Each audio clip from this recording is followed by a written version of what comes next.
Hey everybody, as promised, this is a review for test number 3. That is scheduled for tomorrow. I would like to say that we will not be taking the test in person. I am going to post the test for you.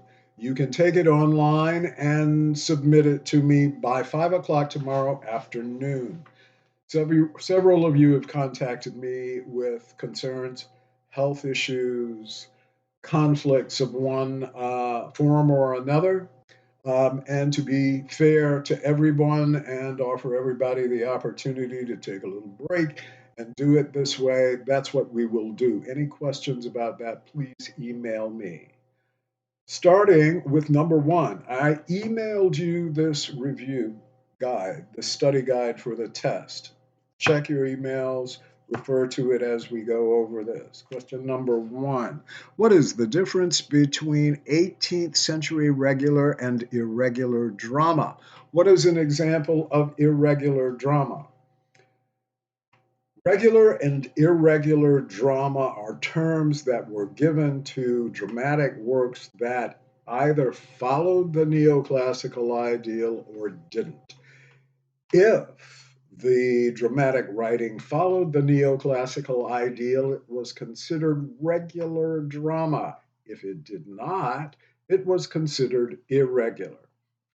An example of irregular drama is something called a ballad opera. This is a shorter play with music and a story that is sometimes funny and amusing.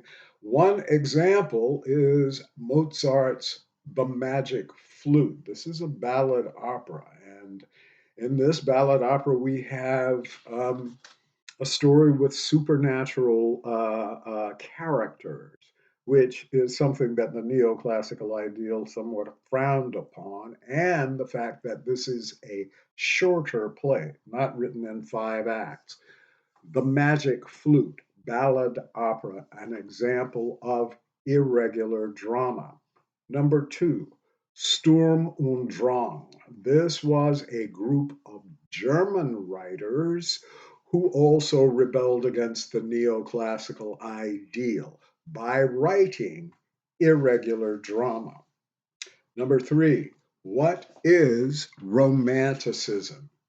By the end of the 18th century, the beginning of the 19th century, attitudes toward appropriateness in dramatic writing started to change. Up until this point, we've talked about truth so much throughout the course already, but the idea about truth in dramatic literature and in art being found in norms, something straight, set, one thing. The Romantics believed that truth can be found in a variety of types. Um, the Romantics believed that God created the universe out of himself so that he could observe himself and his power. Originating from the same origin, that being God, producing a variety of uh, um, um, things, variety more so than sameness. That was the belief of the Romantics. What is melodrama? What helped melodrama become the pop culture manifestation of Romanticism? Melodrama is a play with a hero, and the hero is tested and put through a very, very difficult time. But by the end of the play, by the end of the story, the hero winds up on top. In a melodrama, you have to have what is known as poetic justice. The good guy always has to win. Good will always overcome evil.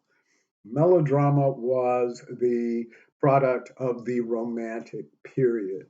And it became the pop culture manifestation of romanticism because the way the stories were told, the way the plays were performed and presented was appealing. It was exciting.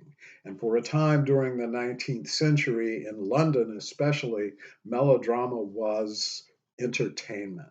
More people came into the city for employment.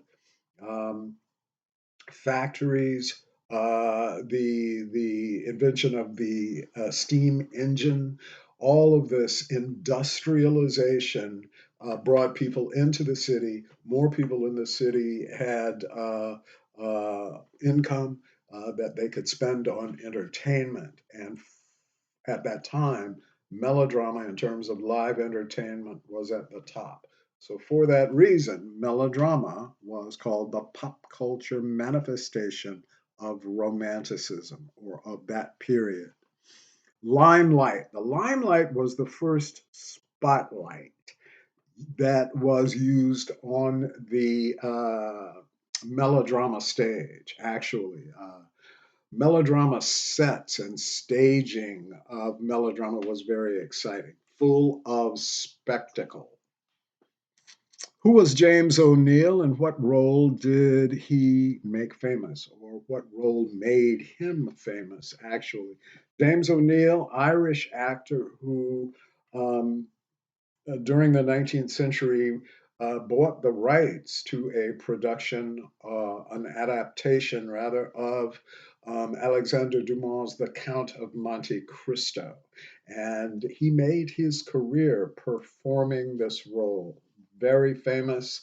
At one time, I think he was the highest paid stage actor, of course, in the world. What intellectual and scientific advancements influenced the emergence of realism and naturalism during the 19th century? Charles Darwin's theory of evolution, Sigmund Freud's theory of personality.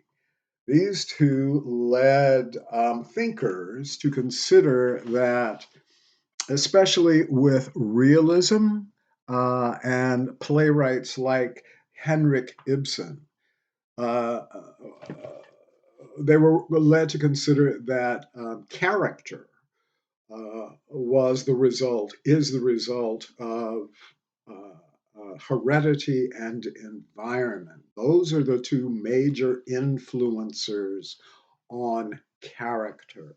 But those two scientific developments, the theory of evolution and the theory of personality, Charles Darwin and Sigmund Freud.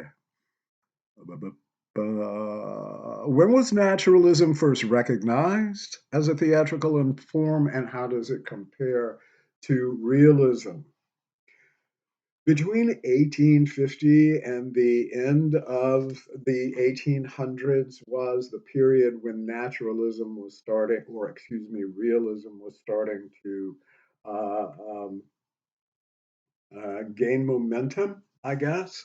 Um, but Ibsen wrote his plays in the 1870s. So let's say that the last quarter of the 19th century was when realism and naturalism was really popular. The difference when comparing realism to naturalism is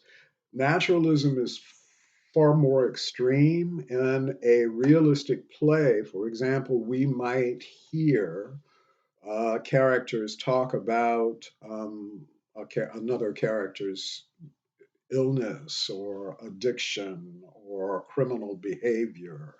We would hear it, it would be discussed or talked about. In a naturalistic play, by comparison, we would actually see the character suffering or engaged in this criminal activity. It was far more realistic and more intense. Sorry. Who wrote who? The realists and the naturalists believed that character was determined by environment.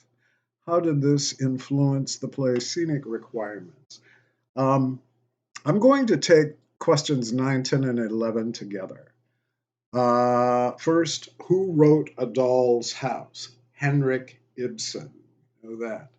Um, Realism and the whole idea that the focus was on the impact of the environment on the character and realistic behavior that led to the desire for the production to appear more realistic, like a real home that might appear to be the home of someone of a particular social class.